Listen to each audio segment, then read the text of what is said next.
Guten Abend and welcome to the 6th evening of the Rick Steves Tours Festival of Europe. My name is Gabe Gunning, and I have the privilege of serving as your moderator this evening as we explore the storybook charms and high alpine thrills of Germany, Austria, and Switzerland with Robyn Stencil and a very special guest. Now, without further ado, I would like to turn things over to our host for this evening, designer of tour itineraries, climber of mountains, the one, the only, Robyn Stencil. Robyn, over to you.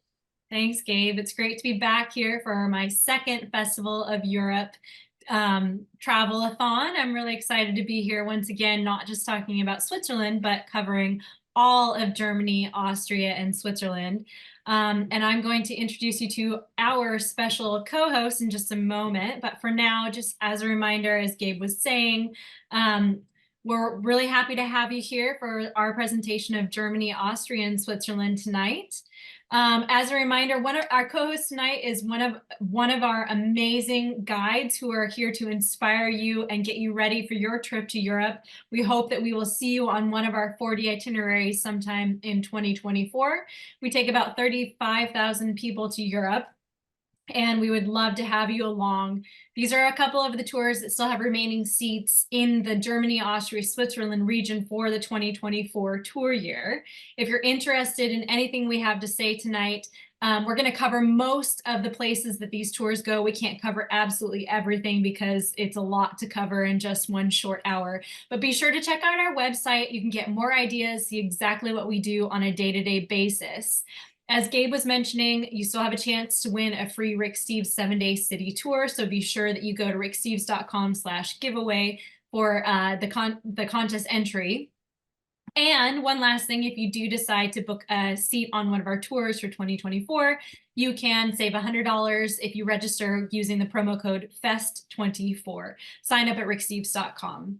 For those of you who may just be wanting to be inspired to do your own tour, or if you one of our tours are already sold out for 2024, remember that we have all of these amazing guidebooks, which Holger and I have both helped work on to give you the most up-to-date travel information. Rick says it's the best investment, a $20 investment that will make the most out of your trip.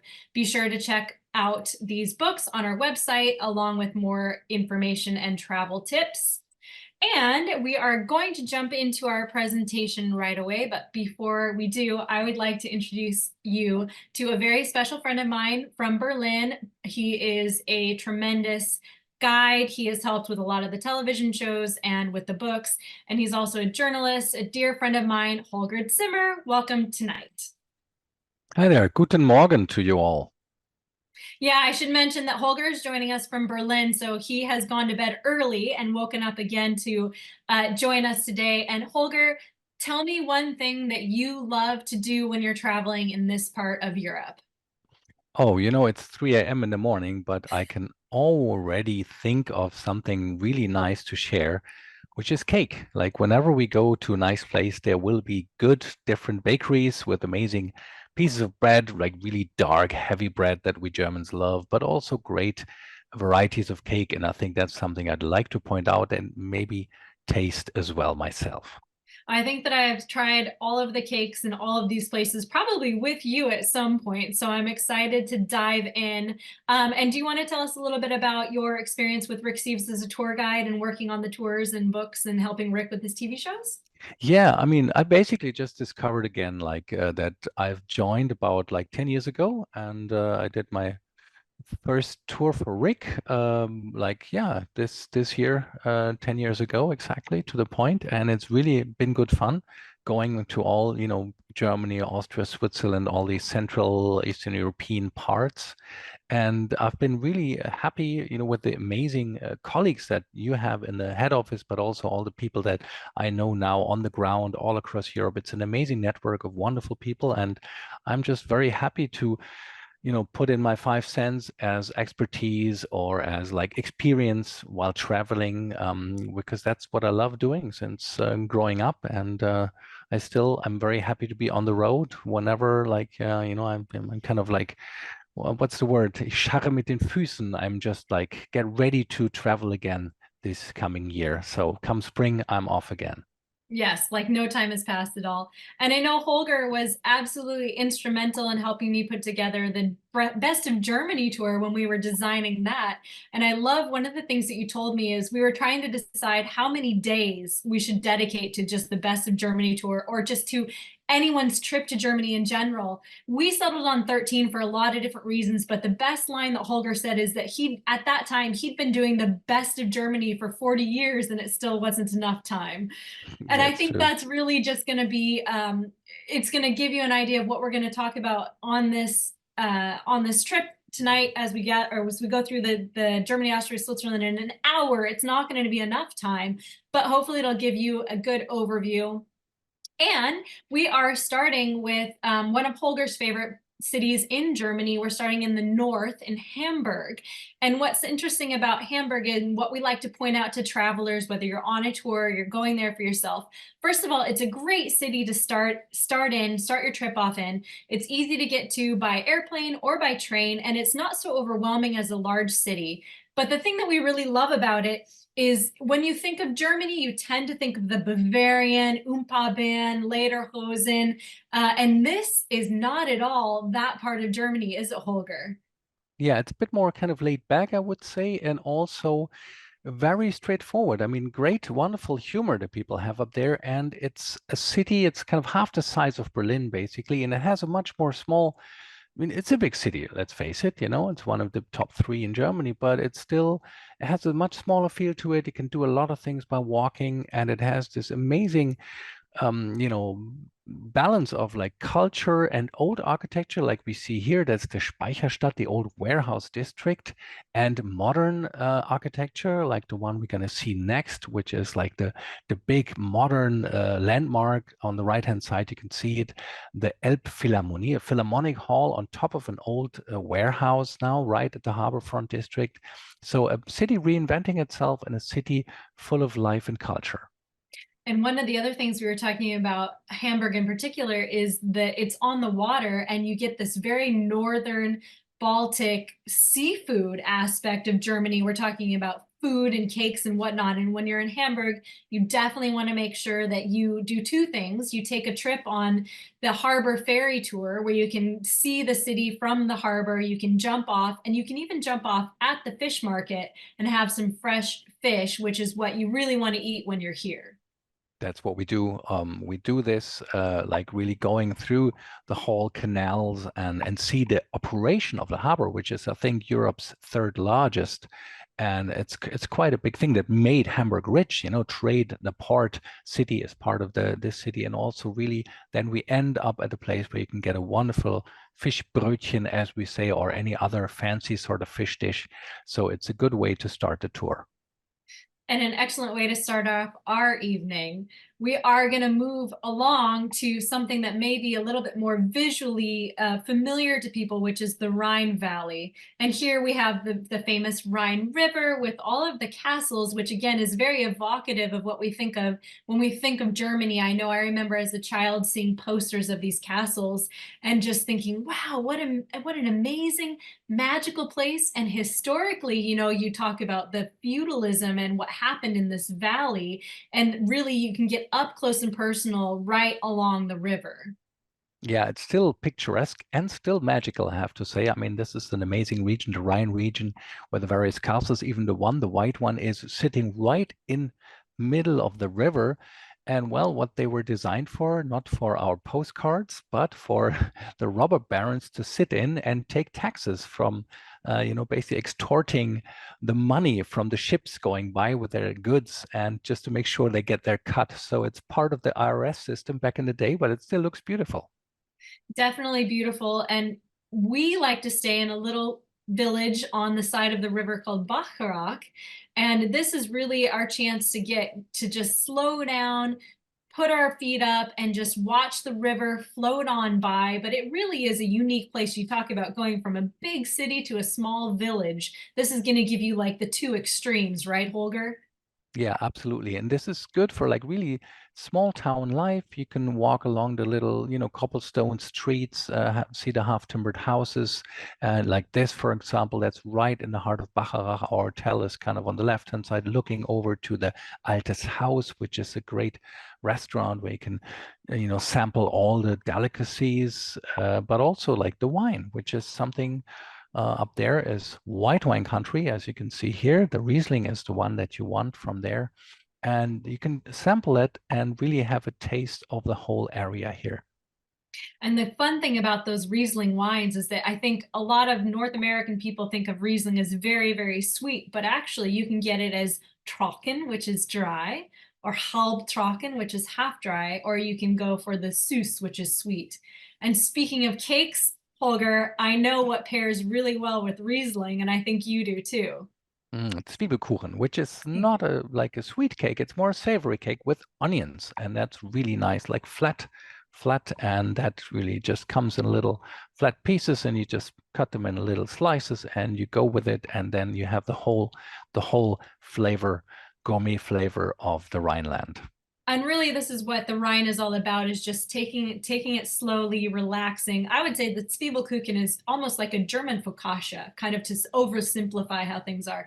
But it's absolutely beautiful with the Riesling. So keep an eye out for that on the menu if you do happen to visit any of the cities along the Rhine. Another thing you can do that is really fun a way to spend the afternoon is get on one of the cruise ships that cruise down the Rhine, and they stop at almost every city. You can hop off on any city, but really we use it to go from Bacharach to St. Goar, and we visit that town and have just a beautiful afternoon of just enjoying this lovely landscape. Now, parallel to the Rhine, or something similar to the Rhine that's on the Mosel River, is Rick's favorite castle, and this is Burg Eltz. And I know this is also really special to you, Holger. You have some childhood memories here. Absolutely. That's where my parents took me when I was like 8 or 9 years old. I still have the picture of me showing like where I'm at down at the bridge that you can see. And it's a castle that's kind of not at the river, but it's hidden. It's kind of like in the woods. You have to do like a walk, like a hike, an hour hike maybe to get to it. But once you finally see it, it's amazing. So it's on a hill, but it's also in the valley at the same time. So it's a very special, peculiar operation. And that is the real deal. It's a proper castle still inhabited by the family in like 40 odd generations. And we can really have a tour of the castle there and see how life was like in the Middle Ages. And that's a really important thing to note, because many of these castles are ruined castles and you can go visit the ruins of the castle. But this is one where you can actually see how it's been lived in and how it's still being kept up by the original family. So that's a really special thing that you can check out. And it's really easy to get to from Trier, which is the city that's near the Cologne that where we start our Germany, Austria, Switzerland tour now in Cologne. And then moving on a little bit further south, we're starting to work our way more into some familiar territory here. This is the ever famous Black Forest. And there's a lot of fun traditional things you can do here. There's a fantastic open air museum called Gutach, where you can tour around through the buildings and see all the traditional ways of life. And you can have a fantastic visit here. Even if you're in the rain, you can see that you can still find a place to take cover. The Black Forest is also one of the places that's the best known for the cuckoo clocks. And you can go into the shops and see how these intricate clocks are made, and you can just kind of oogle all over them. And this is a really traditional, typical thing to do in the Black Forest. We take a little driving tour, and you can do this as well if you rent a car, through the best of the Black Forest, stopping at Gutach. But really, you want to make it to Baden-Baden. This is the place, this is the city to go to in the Black Forest, which is kind of an oasis, really. I think that's how I would call it, sort of opulent. And this is a picture of the casino where you can go in and try to earn your fortune, right, Holger? And then you use that to kind of enjoy the rest of the city. And I don't know, what's your favorite thing to do in Baden-Baden when you're here? Well, of course, it is like seeing the opulence of this, casino built in the French style, but really the queen of the Black Forest, as Baden-Baden is called. What you want to do is you want to relax, and because it goes back to the Roman times, that's the Caracalla Therme, that's the new modern bath, but they also have an old style kind of like bath where they scrub you down, and it's like you go from room to room and the temperature gets more hot and hot and hot, and it's just a wonderful way to just spend a beautiful evening relaxing. Or you can walk at the Rose Garden. There's a little creek that goes in the park, arrangement there. So it is a good area to just like a day for completely going into the old Kurbar, like the spa style for before then heading on further down south. And there's a whole routine to it, right? You have to follow a pattern, and then this is how the Germans are very specific on the way that they relax. You must relax in a specific order. But once you do, you are ready to hit our next town, which is the infamous Rothenburg, ob der Tauber. And this is the iconic medieval walled city that Rick has just nuts about. In fact, I have a photo here, it's just off my screen, but it was actually a gift from my grandfather. He has this exact photo taken in 1983. So I think that Rothenburg has really been on the tourist map for that long. And here in Rothenburg, you see the sights, you see again those half-timbered buildings. One of the highlights here, though, I have to say, is going on the night watchman tour. Yeah, that's this man is a legend in Rothenburg and beyond, and he's been doing tours like kind of like dusk. Come dusk, he will come along with his light, and his halberd and his horn that he blows, and he's full of witty, wonderful stories. And it really, in this atmosphere, in this kind of like decor of the old buildings, you really get into the spirit of like the Middle Ages, like the plague and the sieges and what goes around, and how the people saved the city when the Swedes were out the doors, and that kind of idea really comes to life when you go through it with a group of people in a kind of a dark area and the street lights are on. So it's quite a magical place to spending a night or two there to really feel how life would have been in the Middle Ages right there in Germany. That's a great point. Having a character-led tour like this that is done at night, you really learn a lot about the city, not just the history from the past to the present, but this one moment in time. He really puts you into that place of what it would be like to be living in Rothenburg. Yeah, that's a great point. And then as we continue further south into Germany, we get to the heart of Bavaria, and Munich is definitely a fan favorite for just a number of reasons. It's hard not to like this city. There's so much to do. Holger, I know one of your favorite things to do when you get into any new city is to jump on a bicycle and go see the sights. And I think that Indeed. Munich is probably a very good town to do this in. Go biking, absolutely, it's great. And there's like numerous bike stores where you can get a bike, or like official stands where you can just kind of download the app and stuff and go. And Munich is more or less all flat, very few hills only, so you can really go biking along the rivers, along the pathways, and it's easy to get around. It's not such a big city, and it really has this, I would say, the most Italian feel for any kind of German city. So we came from the north in Hamburg, now we're in Munich, already almost, really southern. It's warm and it's relaxed, and people are mostly outdoors. There's the beer garden culture where people just kind of sit. And of course, there's art, because it was situated just where the art from Italy actually crossed the Alps, coming into the northern parts of Europe.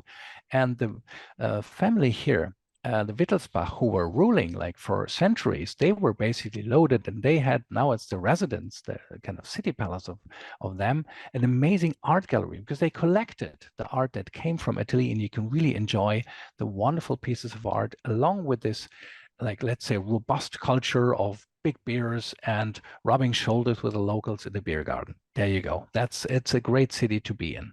Now, someone once told me a trick about these public beer gardens. Correct me if I'm wrong, because I want to make sure I'm right. But as I understand it, if the table has a tablecloth on it, that means that the table is connected to a restaurant and you need to order your food or your beer from that restaurant. But if a table doesn't have a tablecloth on it, it means you are allowed to bring in your own food and make a little picnic there.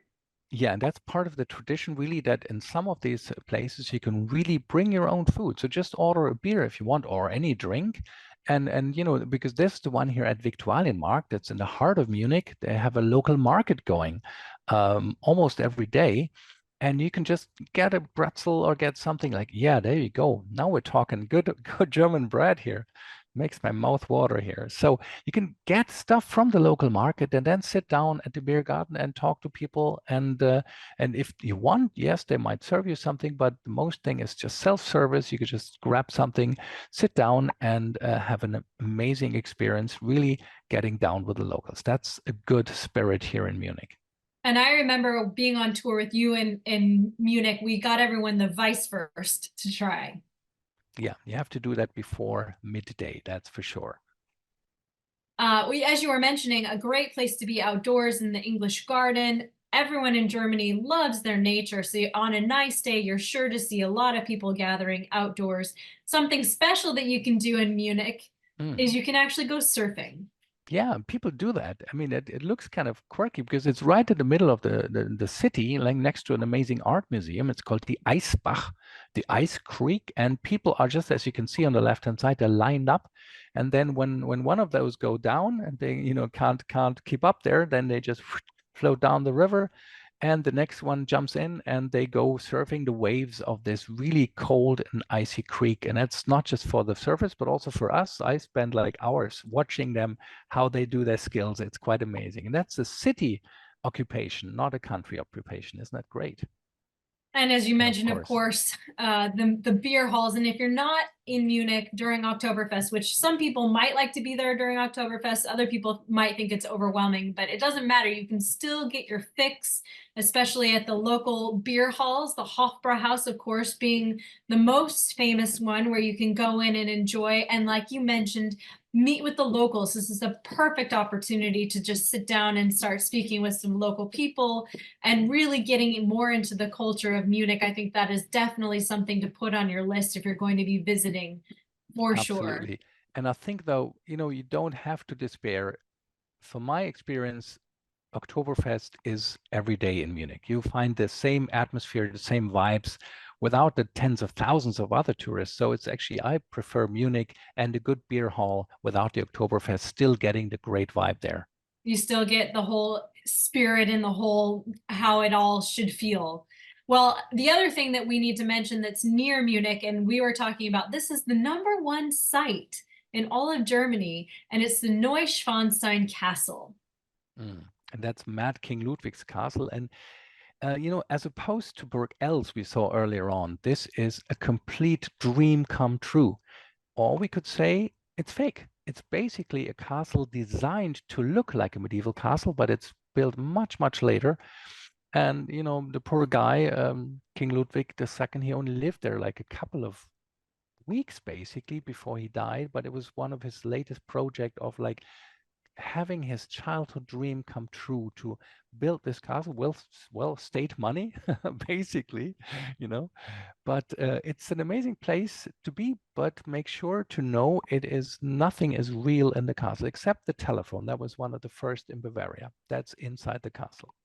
And I remember at Hohenschwangau, the other castle that's there, they have like a 500-year-old loaf of bread on display. I think that's the other real thing about these castles. But No, if but I you're mean, interested, great yeah, if area you're to visit. interested, it's an easy day trip away from Munich. You can zip down there on a day tour and go get your fill of this kind of magical Bavarian castle. And you see Oh, also on that slide that we just had, Robyn, if you want to just, yeah, there you go. You can see why the coat of arms of Bavaria is blue and white. It's because of the sky, you know, the blue and white of the sky that you can see everywhere in Bavaria. That's quite telling. So it's a great area for great weather as well. wonderful. Well, we are moving on, and now we're kind of leaving behind Bavaria. We're going into Dresden, which is a really fascinating city. I know that you have something to show us about this, but this is a city that was really completely bombed and burned and destroyed and rebuilt from the ashes. And this is another great place to have an overnight or visit. There are a couple key things that you definitely want to see, including the Zwinger Museum, which is just full of, I'll never forget the porcelain displayed here. The Meissen, yes, the Meissen Yes, porcelain here. Meissen just close to Dresden. So we're in Saxony now, still in the kind of southern eastern part of Bavaria and the former Eastern Germany. And Dresden is an amazing Baroque city. Really, it has come and been bombed to pieces in 45, but it has been reborn, and it really is a place full of learning and wisdom, because the rulers here, the local rulers, the Wettin family, they basically they couldn't compete with like their rivals, Munich or Vienna. So what they did was, okay, if we can't put up with the whole war business, we just focus on science, technology, and culture. And so that's why they invested in amazing museums, works of art, the great art gallery there, a great display of medieval artifacts. And yeah, it is a place that has a good quality of life. They're also right by the river Elbe. And I think in one of the next slides, we're going to see one of the landmarks. Here we go. That is now the Frauenkirche, the Church of Our Lady. And let me show you something, how it looked like a bit earlier on. Can you see that now? So Yeah, what we can was see left that. On the here, what left was is the left? destroyed, and on the right Yeah. is the rebuilt.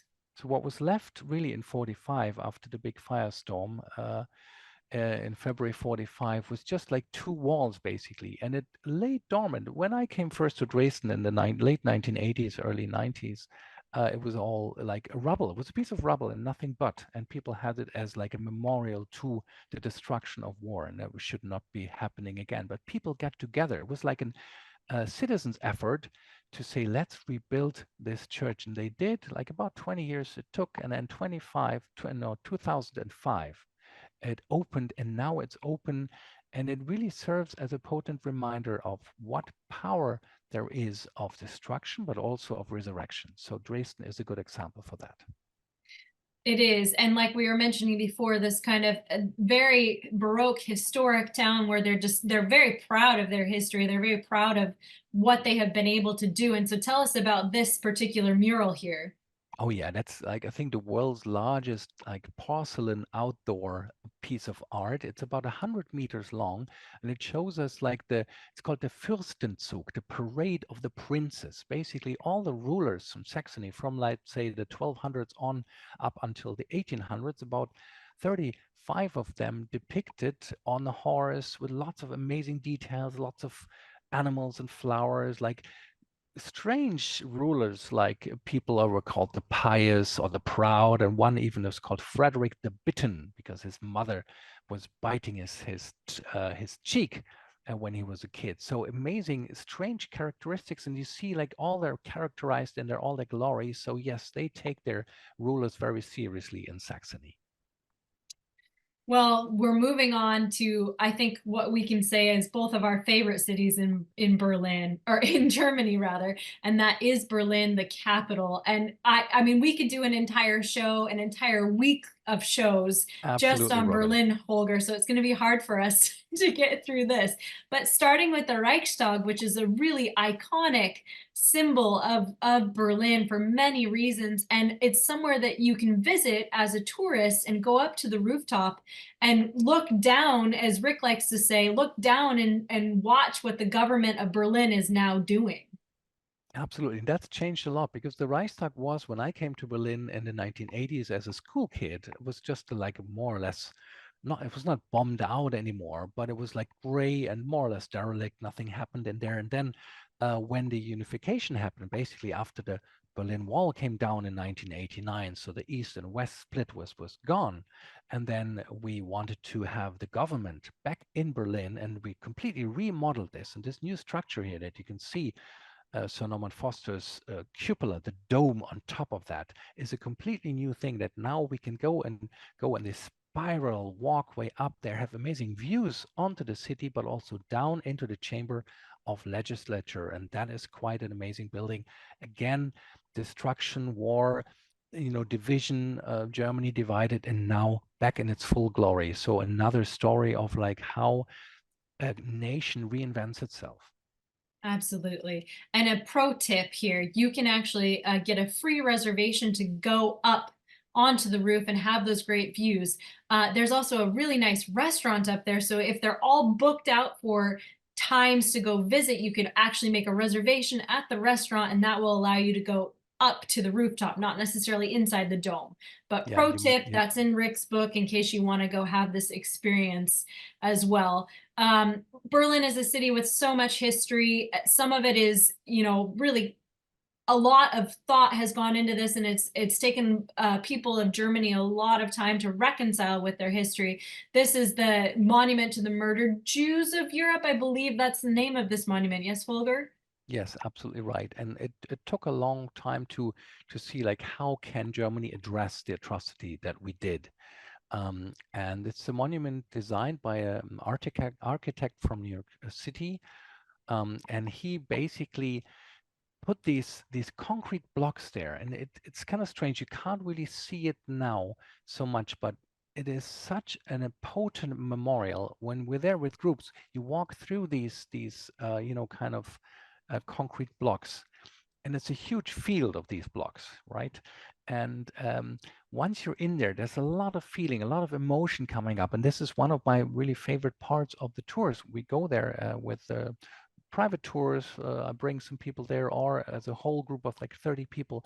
It really helps us understand what went on, even though there are no names and no numbers and nothing really. But it is in its form a very potent reminder of what happened, and how we, you know, how we have to not forget what was going on back in the day. Yeah, and I think that it touches everyone a little bit differently. So everyone will have a unique experience here. It's not like Yeah. going to a museum and seeing the name of a painting and understanding who that artist was. It's more about how you react to this. And you know, Berlin has a lot of these sites. We have lots of great places where you can go see the wall, and all over the city. Some of them are more formal. Some of them you will see on a guided walking tour, just describing the history of what Berlin and what Germany have gone through. So we have some great walking tours in the book, I know, that you can follow, but also hiring a guide like yourself that will bring it to life, because I know from lots of experiences, when you walk past something and you see it, yes, you're going to have one reaction, but when you're there with a live guide or with a guidebook in your hand or with Rick's audio tour in your ear, you're getting that in-depth, detailed information that's telling you a lot more. And it's reminding you where to look, right? It's not always looking up. Sometimes it's looking down. And all over Berlin, you'll see the outline of the actual wall. It's not just at the Brandenburg Gate. It's not just at Checkpoint Charlie. It's all throughout the city. Absolutely, all around Berlin, about 100 miles stretching basically, you know, encircling West Berlin, because that was like kind of the island there. And I think we go in depth to the whole history of like why it happened and how it was going down. But you will see basically the only thing that's left of the wall itself in Berlin are like 2 lines of cobblestones. That's most of it, because we were so happy to see this ugly building go.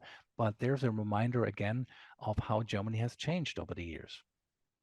Yeah, and we talked about Checkpoint Charlie. Of course, this is a famous place that you can go experience, and there's a great a museum next door to Checkpoint Charlie that talks about what life was like in the DDR, and how people would make these daring escapes to try to cross the border. And I know in your neighborhood and near Prenzlauer Berg, there's even I think personally the best museum. It's an outdoor, you see the Mauer Park, the actually where the wall was, and you get to walk along it, and it's very moving and very touching.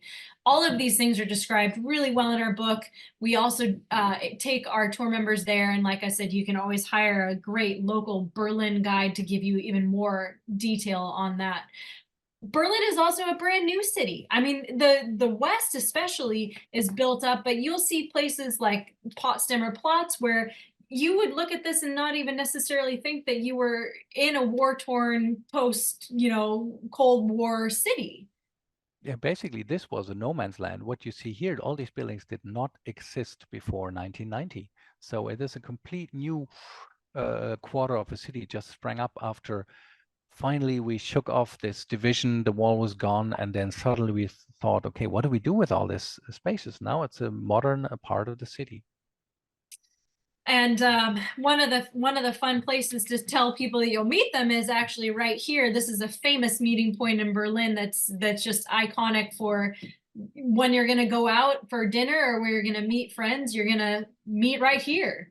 The Weltzeituhr, yes, the world time clock, as it's a part of the GDR art and architecture, and it's just next door. The left is a 1920s building, and then you have another old hotel from GDR time. So all the history, the architecture comes together in this one square at Alexanderplatz, right in the heart of the city.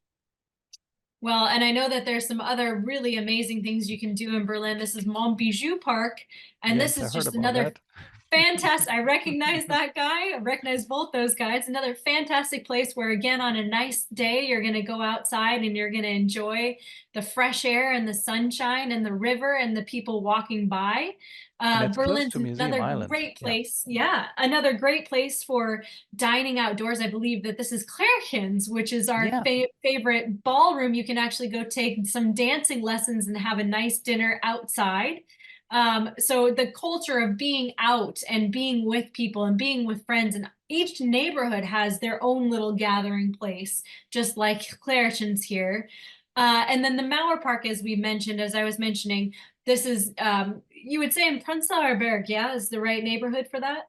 Yeah, that's absolutely Yeah, right. Prenzlauer Berg is the neighborhood in East Germany. We cover it in the book, and actually where some of our tourists like to stay.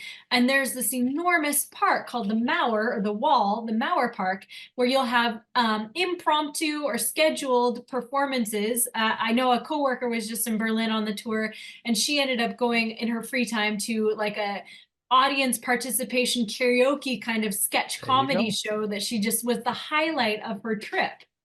And think about when you see all these people now in this open air kind of stage there, if you see the little tents in the background, basically this is where the wall had been. So you could not just go there for like 28 years. You'd be shot, you know. And now it's open for everyone, and that's another part of the changing face of Berlin. Well, one last kind of area to highlight in Berlin is certainly Museum Island. And Berlin is just a world-class city. You can do just about anything you want to do. And one of the things that you really should do is dedicate some time to Museum Island, which is where you're going to get the top-notch art and cathedral and just culture of the city. Absolutely. I mean, there's 5 top-notch museums right on that island.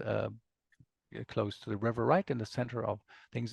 Whatever floats your boat. My favorite would be the Alte Nationalgalerie, the Old National Gallery with the romantic paintings. Then you have the Greek and Roman collection. You have the statues, the Neue Museum with Nefertiti. So it is all there, and it's a wonderful place to really spend at least a whole day if you're an art and history buff. Right on. And of course, the Brandenburg Gate. There's some hop on, hop off bus tours. And even, I think Rick's famous, was a bus number 100? I can't remember off the top of my head the name of the route that shows you all of these famous places where you can read along in the book and see all of the sites that are passing you by. Well, Holger, that brings us just to the end of the first segment of this talk, which is Germany. And, you know, I think my favorite thing about this is just showcasing that Germany as a whole country is more than just Bavaria and has world-class destinations, lots of great food, wonderful, beautiful things to see, great places to relax and enjoy. And, you know, it's so diverse just in itself. It can definitely make your own trip just to Germany. I think that's really the main focus here. It's the diversity, like going from the north in Hamburg to the south in Bavaria and all the regions in between with the Rhine, with the Lutherland, Erfurt and everything. So it's quite good to explore and just breathe in the different, atmospheres that we have to offer. You mentioned Erfurt just now, and I know that that's one of your favorite cities. It's a great city in the former Eastern Germany. And we didn't have time to cover that today. We do cover it on our Best of Germany tour. And I believe last year's Festival of Europe, where you had a little more time to talk about Germany and Austria, might have more information on that too. So if you're interested in Erfurt or any of these things, you want a little more information, definitely check out last year's Festival of Europe and other resources on our website. And look and see where our tour goes and what we do in each of these places for more ideas. With that, I think we're ready to move on to Austria, our second country Mhm. here. And we're going to start off with the musical city of Salzburg, which, you know, has so many connections to Sound of Music and Mozart. The lovely Getreidegasse, this street, the main shopping street with the old signs on hanging from all of the businesses. And Holger, what do you like to do when you get into Salzburg? Oh, the thing is, like, the slide that you had on earlier, it's not just looking magical, it is magical. It is a city that is close by a really fast flowing river, the Salzach, and then there's also like mountains. So what I like to do in Salzburg is not just like go like, we see this here like a shopping streets and all where all the people are, but just to go and maybe hike or take an elevator up inside the mountain, up on top, and then walk above the mountain range uh, with amazing views down on Salzburg. And there's also even a great little beer garden on top of the mountain there. So for food, for a little hike, it's not like strenuous, it's not like hard, but it's great to get out of the city, right in the city. So I think that's my favorite thing to do. And in fact, I think in German you would call that like a little wander, a little wander. We don't Yeah. even, it's not even strenuous enough to be called a hike. You just call it a wander. And Well, speaking Spaziergang. of music, though, we also have Mozart, and you can have a beautiful concert here. And I know that we like to suggest that our tour members go do this, or even if you're there traveling on your own, a great way to spend an evening would be attending a Mozart concert here for sure. Absolutely. And the good thing is with Salzburg, not just amazing food in all over Austria, basically very fresh and very, affordable. But also, everywhere you go in Salzburg is full of music. So you can in the universities, in the squares, in the churches. So if you're around, that's my favorite thing to do. Always check out the local scene, what's going on in terms of classical or other music. Also good for jazz. So find me out and we'll go for a concert for sure. And this is, I think, one of the photos from the dinner concert. So if you're interested in just the concert, you can do that. But there's also some great options to have dinner while you're listening to the concert, and that is a fantastic way to spend an evening. We're motoring on, and of course, Mm. another iconic city in Austria that's been all over social media for the last 5, 10 years, as long as you've been working at the company, and that's Hallstatt. Yeah, I would call it like a very picturesque small village because it sits right, you see the lake here, but yeah, there you go. What you don't see is the mountains. It's right at the mountain ranges, so you can even go for an excursion, like a day trip onto like an ice cave, or you see the little walkway there, which is high up above Hallstatt. You can look down. So it is nature, it is good food, and it is just amazing weather. And if the weather is good, and we always like to do that, you can just go right for a nice swim in a cold and freezing wonderful lake. Oh yeah, that's the main town center of Hallstatt, just across from our hotel. And sometimes, and I experienced that, there's a little Blaskapelle, a local village band coming, playing wonderful music outdoors for free. So great atmosphere in Hallstatt. And something about this, I think that this picture probably includes most of the village citizens. And something important to note is that Hallstatt is one of the most popular places for a day trip. So to see the real magic in Hallstatt, you definitely want to dedicate an overnight, because you want to be there after the crowds leave and before they get there. And that's when you really get the local magic of Hallstatt all to yourself. Yes. Um, from Hallstatt on our tours, on some of our tours, we go along the Danube Valley, another river. And we know by now that when you have a river, you have beautiful sights along that river. And one of them is the Milk Abbey, which is a abbey that you can go tour. And I know that our tour groups really do enjoy having this tour through Milk Abbey, having a cruise down the Danube River, getting out in nature. And then we kind of juxtapose that with our groups visiting the Mauthausen concentration camp memorial, which is another very moving experience for a lot of people. And again, a chance for people to kind of process and learn from the history and kind of have that in mind without it being just the sole focus, but you kind of have to acknowledge it. You have to let it sit with you. You have to give a chance to understand what has happened. And I think we present that in a really nice day where we give people enough time to kind of do that on their own, and have like a very pastoral drive then into Vienna. And this is something that you can do on your own as well. If you're traveling on your own, there are many opportunities to visit. You can visit Dachau there. It's hard, it's kind of not nice to say that there are so many options to do this in Germany or Austria, but Rick really feels that it's important not just to have the glossy, shiny, beautiful things, but also to acknowledge this, and in order to have let you understand, and not let us forget that this happened, basically. Yeah, But and then, it's Europe after all, and we yeah. have to look beneath, and it's what we. And I think that I'm very happy that actually we do this, and Rick really focuses on more or less every tour in the Central European region, that we really are understanding how things are, kind of connected together, Mhm. especially in this day and age that we're facing now. Yeah. I mean, I think that's part of traveling, is to understand our world and our place in this world based on the history and where we're going. So I think that I agree completely. On our tours, we then do continue into Vienna.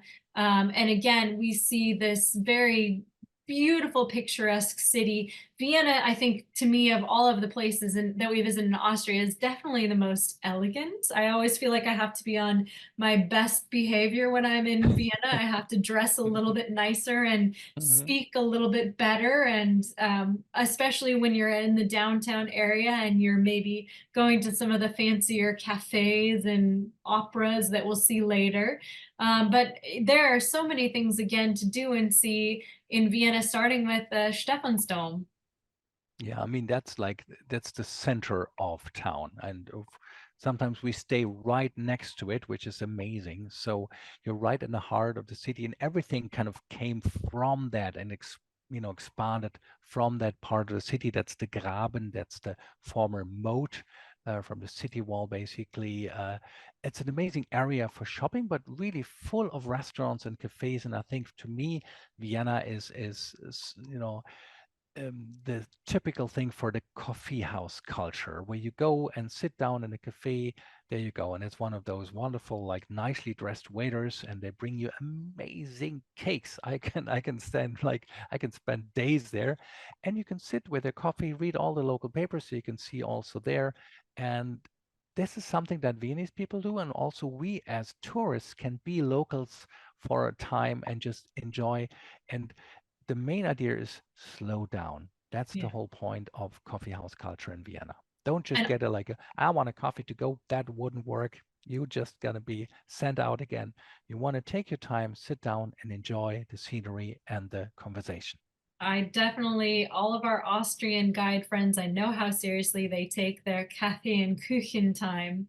And it really is a time to just sit and relax and enjoy. And they take it very seriously there. Another thing that they take very seriously in Vienna is the opera. And something unique is that you can see these outdoor performances, I believe, throughout the summer. Absolutely, and they basically broadcast for free the operas. So it's actually also possible to go inside this amazing Vienna State Opera House, maybe getting a stall, like a standing room in the very back there, for like 12 or 14 bucks or so, which is possible. Or you can just dress up nicely. And we do tours also in the daytime. So it is an amazing place for art and culture. So Vienna, you can't miss. Again, museums galore, artifacts, collections. This is the Hofburg, the Imperial Palace. So it is really, as you said, Robyn, an imperial, very royal looking city. Here's the treasury. That's part of the itinerary quite often as well. So it is just something where you can just delve in and just be immersed in this culture. And this is my favorite museum in all of Europe, I have to say. I'm from Berlin and there's many good ones here, but Kunsthistorische Museum, the Vienna Fine Arts Museum, is the top-notch place if you want to have artists, if you want to have like Rubens, like the huge paintings, but also the artifacts from the Middle Ages. And moving from um, art on the canvas to art on the table. Again, we have another experience to get out in nature. And this is one of the Heuringer, which is out just a little bit outside, but you can reach it by public transportation quite easily. And you go out almost into the vineyards and you can have an amazing buffet meal out here while enjoying the surroundings and really doing something very typical. I think almost as typical as the Cafe and Kuchen is the locals who go out here. Absolutely. Heurigen is just the thing where all the Viennese people also go. It's like a day outing or like an evening. And if you go there again, it's this culture of being together with the locals, having the most fresh and amazing food and drink a drop of the local wine. Well, again, we've made it now through our second country, Austria. And, you know, it's clear to me the difference between Germany and Austria, but it might not be so clear to people who have never traveled there before. And what do you think is the main difference between Germany and Austria? I think the mentality is something, you know, when let's say Germans are known to be, and that's also true, like very kind of strict and straight and everything has to follow the rules. I think in Austria, it's a bit more sideways. You know, you can always find ways around it. And, you know, if you're not on time, hey, who cares? I mean, we do care for the tour, you know, or if you want to be in the opera house, you got to be on time. But in general, it's a bit more relaxed, laid back, and more, let's say, easygoing. That's a great way of describing it. And also just more beautiful chances to involve yourself with the locals and just experience something that's very different from what we might have in North America, or even what you have in Germany. Well, you know, we are on to our third country, and I'm a little biased. You know how much I love Switzerland.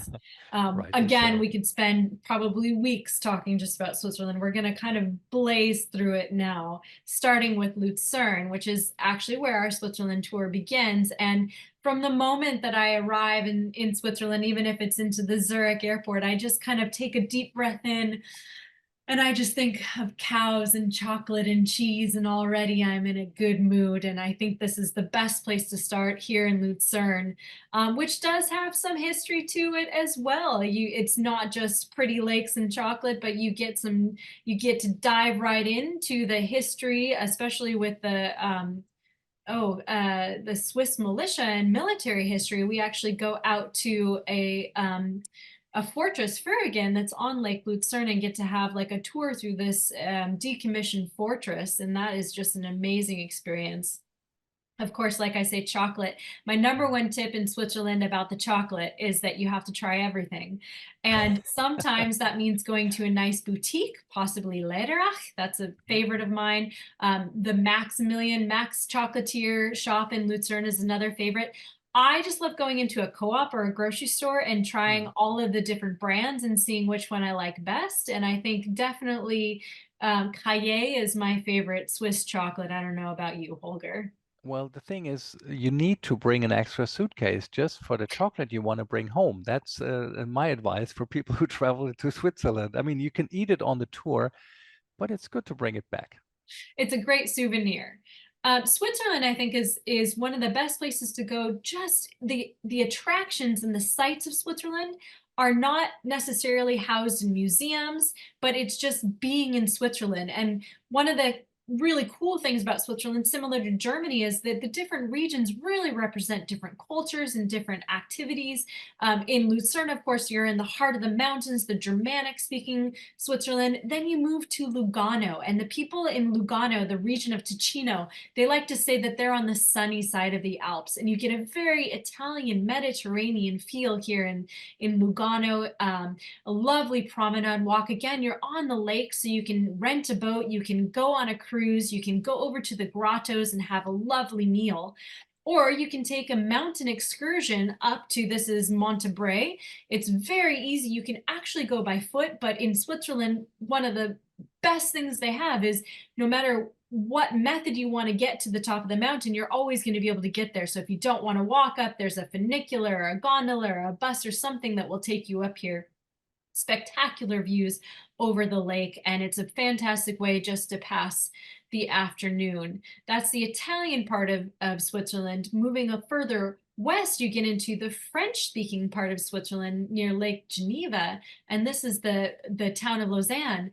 And what's really fun and unique about Lausanne is that it's like a city on a hill. So up above you have the old medieval part of the town, and down on the lake you actually have the more modern part of the town. So depending on what you are interested in, you can definitely stay up in the old historic part of the town and get to know the kind of French part of Switzerland, which is going to have the chinois and the fondue and all of the markets. And you look at this photo and you think you might actually be in France. This is the market that happens up in the old town. And it's a fantastic thing to just assemble a picnic and again, test your French, test your interaction with the locals there. And then what we suggest that you do is you get that picnic and then you actually head down to the neighborhood that's by the lake, which is called Vichy. And down there you have the Olympic Museum. And for someone like me, I could spend an entire day in the Olympic Museum. It's a very interactive museum. Some people, it's just enough to see the outside and to enjoy the promenade along the lake down there. But the number one thing that we like to do is actually get out of the city of Lausanne, again by boat, to have the fantastic views. And after an hour, you're pulling up next to Chateau Chillon. And this Wonderful. is a really spectacular way to arrive to the castle. It's just breathtaking to be there. And Holger, I think that you've been on this tour before where you've pulled up and you've gotten to tour the Chateau Chillon. Yeah, and that's what we do. Like we mostly take like a boat, as we saw earlier on, out there to go there. Then we have a tour inside this castle, which is like a kind of a really a proper medieval castle again. It's another real deal here, right by the lake, and used as a prison once in a while. So it's really you get to delve into the history. And I think what we're going to do later on, if the weather is good and we actually go and tour one of the vineyards, which is close, because this region is also known for wines. There you go. Yes, yes. And the Switzerland actually does produce a lot of wine, but they don't export it. So we don't really know the Swiss wine. But this is the area of Lutry, of Lavaux. And so there are a number of wineries that you can visit, and you can actually walk through the vineyards. There's even a train that stops along the way. And you can actually walk all the way back into Lausanne if you really wanted to along the lake. It's a spectacular view, but definitely a place that you want to, again, try the white wine here that's just to die for and goes so well with the kind of French cuisine that is brought into this region of Switzerland. I think that it's hard to top Lauterbrunnen Valley, though. I think we all have seen this a million times. This is our #1 destination for any tour or any individual who wants to go to Switzerland. The first place that I tell them to go is Lauterbrunnen Valley. And I think, Holger, you probably agree with me on this. Absolutely, absolutely, because it's right in the Berner Oberland, and you have like you see the rift, the ridge on the right hand side, and so, we stay in various places on different tours there, but if we stay in Mürren, that's up on the wall, like really up on top of this wall there. Great city, no cars, and what is amazing, like regardless where you stay, down in the valley, up there, on the left, on the right, there's so many hikes you can do. And I think that's the main thing why we like to spend at least a couple of nights in this area to really get the most of it and see. Sometimes the weather is a little bad, sometimes it clears up, and that's the mountains. So it's so cool. If we move in and it's all foggy, the next day it's going to be a view like this for now. So you can always have an opportunity to go for a relaxed hike, maybe an hour, from one village to the next, or do like a more sporty sort of stuff and go for 2 or 3 hours. Really beautiful walking in this fresh mountain air. And I think that's the beauty of being in Switzerland, as you said, Robyn. It's the nature, the sights, and the whole like mountain views that we have. Definitely. And again, to reiterate that the hiking, the wandering, it really is for any ability, any level can do at least one hike in each of these places, because they're all graded for different kind of levels of being strenuous. Of course, this is Gimmelwald. This is Rick's favorite place in all of the Lauterbrunnen Valley, where you can still go stay in that hostel, the sleep in the straw, and you just really get to feel like being up in the mountains, have your Heidi moment. This is the town of Mürren, where we do sleep with a couple of our groups. And again, for the most part, car free. There are a couple delivery trucks or garbage trucks that go through, but car free. And you just get to have all of the meadows all to yourself. You might have to share them with the cows, of course, but actually that's even fun. And they're generally nice. They tend to stay out of the way. We like to joke that the brown cows make the chocolate milk. But what they really do make is the traditional amazing Alpine cheese, which you can get from little shops along your walk. You can get them in the stores in town. Of course, you definitely want to try the fondue here, at least for one meal. That is a lot of fun to do. And we have a little demo on some of our tours that talk about how to make it and the rules of how you want to eat it. And then, of course, every mountain in Switzerland, they have an amazing marketing department. It is some kind of superlative. Every mountain has something specific to it. The mountain that we tend to like the best is called the Schilthorn Mountain, and that one is associated with James Bond. On Her Majesty's Secret Service was partially filmed there, so that's why they tie it in with James Bond. But really what we love about this mountain is once you get up top, there's some thrill walks that you can do along the way. But here you get a view of the Eiger, the Munk, and the Jungfrau, the three mountains that are in the background there. Whereas if you were to go up the Jungfraujoch on the other side, you're kind of just on a train in a tunnel and you don't actually get to see this majestic view. So we specifically choose the Schilthorn so that you can go up and you can have that really special view. And on some of our tours, or if you're just traveling on your own, number one tip that I have is go up for the breakfast. So you take one of the first gondolas up at 7:30, 8 o'clock in the morning. You get this amazing buffet. It's called like the Bond buffet breakfast, but you're in this rotating restaurant. You have your buffet, you enjoy your time, and then from there you can wander around the mountain and come back down on your own time. And it's just, I think that's everyone's wow moment when they take the tour. Absolutely. I mean, the mountains are great, but now if you pulled up the slide of Bern, which is in a great city with an also fast flowing and cold river, when my favorite thing to do would be, and that's what locals even do, you kind of take a bus a little out, just get a little, kind of plastic bag to wrap your clothes and have your swimming clothes on, and then take the clothes in the bag, you hold on to this bag, and then you float down underneath those bridges along, back into the town of Bern. So it's a great way to, if you have the afternoon free, just do that. And if you're like a good swimmer, that's a great way to spend, like a very special local way to go floating in Bern. This is a very typical thing that locals do for sure. And even if you're not brave enough to try it on your own, if you see someone floating along the river, don't worry, don't panic. They know what they're doing. They'll make But it, yeah.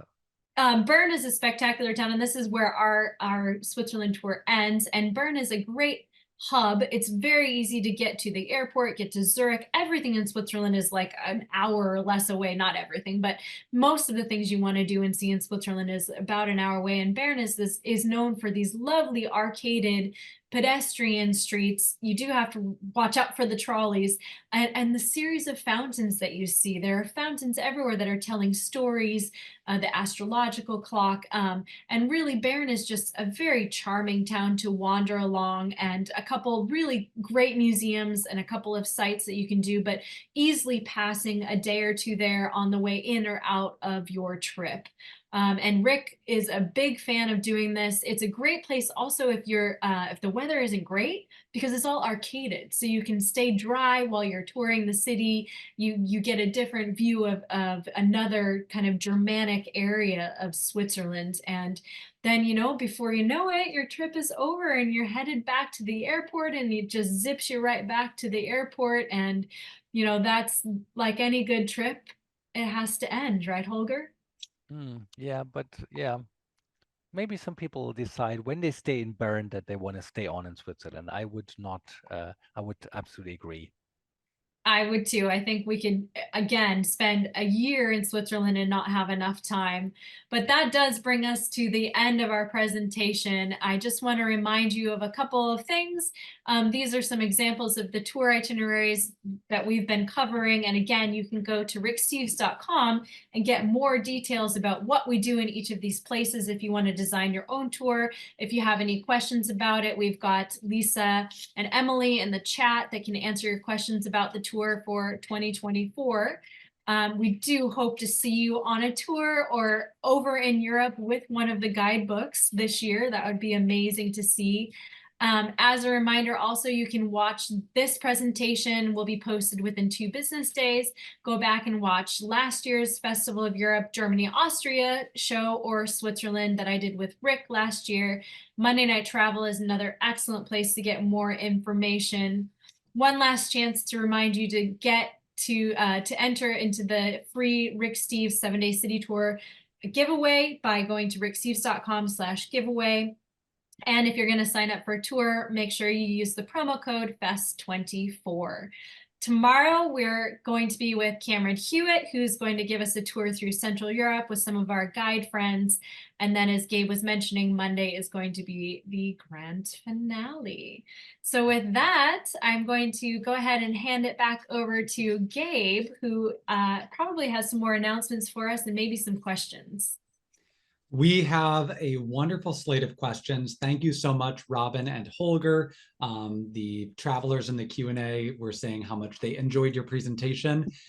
People who watch Monday Night Travel and watched our holiday kickoff show will remember that actually my favorite travel memory of 2023 was floating down the Ahr River in Bern.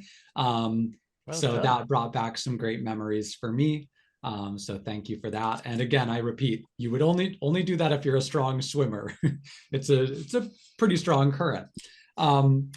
So let's get going on some questions. So our first question comes from Lee. And for many people, Germany has kind of become, for many travelers, Germany has become synonymous with Christmas markets. And I'm wondering, it seems like every town and city has a Christmas market these days. Do you think that they live up to the hype? And if you were to recommend 1 or 2 Christmas markets that are especially traditional or unique, which ones would you recommend? Oh, that's a good question. Thanks, Lee. So yes, I mean, it's what it is these days. You know, some markets are full of, let's say, cheap stuff from all over Asia, you know, but there you can find some, and it's still a tradition that's going on, and it's not only like just like touristy stuff. It is really something that also we Germans like to go to. We like to go for the Glühwein. We like to go, maybe there's some music going, you know, we like to go for the camaraderie, for the just rubbing shoulders with your friends. You go and meet at the Christmas market at 6 o'clock, maybe for a little chat. So it is something that is a live tradition. I can't really tell you like the specific place. I know in Berlin, for example, it has maybe like 12, 15, 20 Christmas markets, and there's one around Gendarmenmarkt, which is more a traditional one. You know, you always have to check if you're locally. I mean, the main like the forerunner is Nuremberg. That's where the Christmas market kind of traditions start. That's still a big one, the Christkindlesmarkt market right there. So if you go there, you can't go wrong. But it's always like you just check out with the locals. But wherever you are, you can be sure to find a nice one with like good atmosphere, amazing food, and yeah, and really traditionally handcrafted stuff as well. And Robyn, I know that we don't do like a specific tour that we brand as like a Christmas markets tour, but I do know that we have some tours where people could have the opportunity to see a Christmas market. Which tour would be best for that? It's the Munich, Salzburg, Vienna tour. And we do highlight on the website if your departure is going to have the ability to see the Christmas markets. They start on different days. So I think Vienna might start the earliest, actually. So we try to time a couple of the winter departures where you're going to hit at least one in one of those 3 cities. Yeah. I know we had 3 of our colleagues, Robyn, that were all on one of our Munich, Salzburg, Vienna tours this December. I remember, yeah. Moving from cold weather to warm weather. Susan is wondering, some of the various rivers in the Germanic world, like the Rhine and the Danube, have been in headlines for their inconsistent water levels. And in both the rivers and the mountains of the Germanic world, I guess, how are the rivers doing, and what signs are you seeing of climate change in this region? I think the #1 place you can see signs of climate change is in the Elch Glacier, which is in the Berner Oberland. You can actually see it from the Jungfraujoch, and then you can also see it from the backside of the Jungfrau. But you go there and you can see the levels where it used to be. It's very noticeable to see how far below they are now. So not just the glacier itself receding, but like the actual levels dropping as well. I was there a couple years ago and saw from the backside of the Jungfrau and just was amazed at how much it had changed. I would say though, like on average, if you're not going to that location, you're not necessarily going to notice. There's still snow on top of the Schulthorn or the Titlis, 365 days of the year on the Titlis. So you might not notice it unless someone points it out to you. Yeah, I would say it's kind of more, it has become more irregular, I think, you know, in terms of the seasons, in terms of, I mean, I remember walking to Burg Els, and I remembered like the wood, the forest was really pretty dry, and I think that's also something that you notice once in a while. But in terms of water levels, I think we cannot generalize, because sometimes there's flooding, sometimes there's a drought. So there's no prediction to that really. So in terms of going to places, most of the times that I've been traveling, you know, on these shores, our river cruises have worked fine, you know, so it's not something that you should be worrying about. But of course, you never know. I mean, life is life and weather is the weather. Moving on to a question that is a bit more Austria specific. A couple travelers were asking about, what would you say is one of the best opera experiences in Austria, or I guess anywhere in the countries that we've covered? Oh, so I mean, coming from Berlin, I have to tell you, we got 3 opera houses. So if you come to Ooh. Berlin, you can't miss it. There's always something going on. But of course, the Viennese Opera House is the most, maybe more opulent, you know, even though Unter den Linden, the state opera here, is also pretty nicely renovated and amazing decor. So you can choose more modern or more traditional. Prague, for example, I had many wonderful opera performances in Prague, and amazing, you know, Municipal theaters House. there. Yeah. Yes. So I mean, it's give and take. I think I would just go for like choose what kind of you know, operas you like, and then go for Berlin or Vienna. Maybe that's the main proper theater places in And here. so Vienna would be kind of the more traditional, and Berlin would be a little bit more modern. Not necessarily in terms of style. I mean, Berlin has more modern, I think, than Prague, for example, more traditional, let's say, staging, or the design would be more traditional, like in Prague, much more so than in Vienna or in Berlin. So you get both. You get the up and coming, you get the edgy. Uh, Hamburg, I had amazing opera in Hamburg, or you know, Munich. Let's not forget that. So we love, like in Germanic speaking world, you love to bring opera to the present world. So don't expect too many period costumes. You know that it can be demanding. You know, a modern opera, but I would say top-notch orchestras and top-notch performances in all of these cities.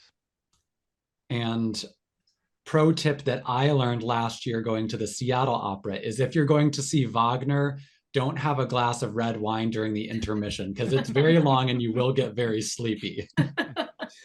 Robyn, I have a question for you, because I know that you are quite the mountaineer. Charles was saying that his wife actually broke her leg hiking down the Schilthorn because she didn't have good shoes. And we also have Janet asking about altitude sickness. Oh. For people that saw the Swiss Alps and are excited about getting out there and hiking, Yeah. what recommendations would you have for those people that specifically want to do hiking to make sure that they are prepared and staying safe? Yeah, I mean, that's what you have to do. So the Schilthorn is about 10,000 feet high. Murin is 5,000 feet high. So you're about a mile above sea level when you're in Mürren and about 2 miles above sea level when you're on top of the Schulthorn. So Denver, the city of Denver is a mile high. So that's about being at Mürren.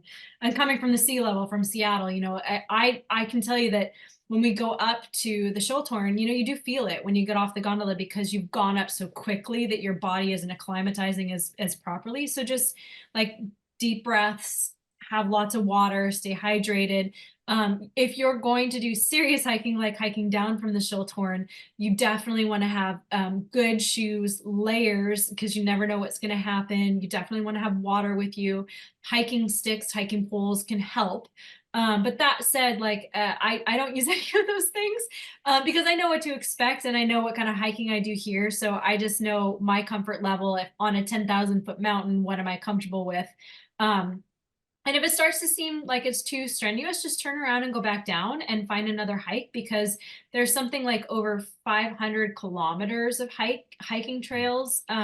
So, you know, if the one that you're faced with seems a little bit hard or you're getting out of breath, just don't push yourself, turn around, go back down, and you'll find something else that you can do and enjoy while doing it.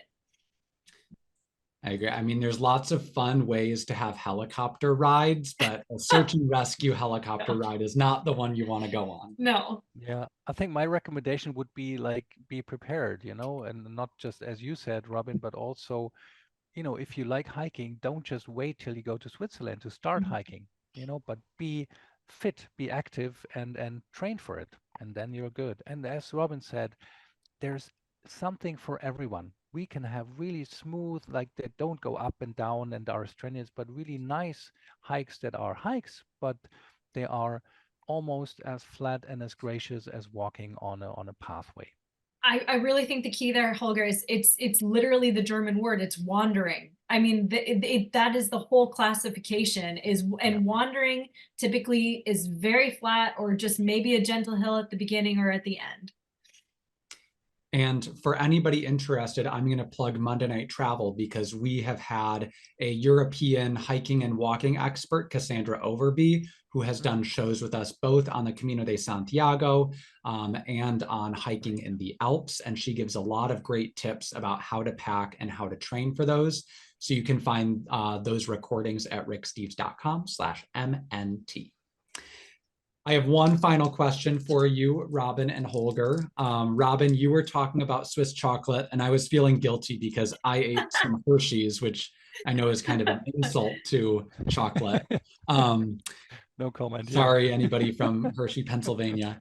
And Holger, you said that you love eating cake wherever you go. So as a connoisseur of baked goods myself, I'm wondering if each of you could share maybe your favorite chocolate or baked good experience in the Germanic world, in Germany, Austria, or Switzerland. Robyn, what's yours? Okay, well, it's not quite a cake and it's not quite chocolate, but it's something that I do every time I'm in Switzerland, and I have dubbed it cherry cheese butter bread, and that's exactly all the ingredients that go into it. So at breakfast, you get that big slab of hearty whole wheat bread and slather it with butter, and then the Sauerkirche jelly, and then the Alp cheese on top. It's like salty, sweet, hearty. It gives you all the energy you need for hiking. I do that every time I'm in Switzerland. And the name of it one more time. Well, I just call it your name for it. cherry cheese butter bread. Cherry cheese butter bread. Yeah. You need to write a cookbook, Robyn. Robyn, that's good. That's just my kind of sandwich. You know, my daughter always, you know, frowns at me if I put layers and layers on my sandwich. I have a like really proper something, you know, so great. I would say a similar thing, but completely sweet, is the wonderful Schwarzwälder Kirschtorte, the Black Forest Gâteau. It's like it's a sin made of cream and schnapps and cherries as well. So, but it's quite great, and we get it mostly in the Black Forest. That's where it comes from, and it's if you have one, that'll last you for the day. It's a quite filling sort of dessert, but it's worth the guilt. And then you just go hiking, Holger. You just go hiking. That's it. That's what you do. Well, Holger, I hope that you treat yourself to some Black Forest Gâteau tomorrow to reward yourself for staying up late to join us. We greatly appreciate hearing from both of you. I loved revisiting some places I've already been in Germany and Austria and Switzerland, and thinking up places I would like to go next. So Holger, thank you very much for joining us, and happy touring this season. Thanks a lot. Gute Nacht, Gabe, and I'll go to sleep now, and I wish you all a wonderful day and evening over in the States, and thanks for having me broadcasting over to the wonderful people that are watching. Thank you, Holger. And Robyn, thank you very much for lending us your expertise once again. Great to be back. Thanks for having me, Gabe. And to all of you, as a reminder, we do have 2 more nights of the Festival of Europe. Tomorrow we go to Central Europe with Cameron Hewitt and a couple of our Central Europe guides. And on Monday, we finish with a party at Rick's house, and we hope that you will join us virtually. So we hope to see you then, and we wish you a wonderful evening.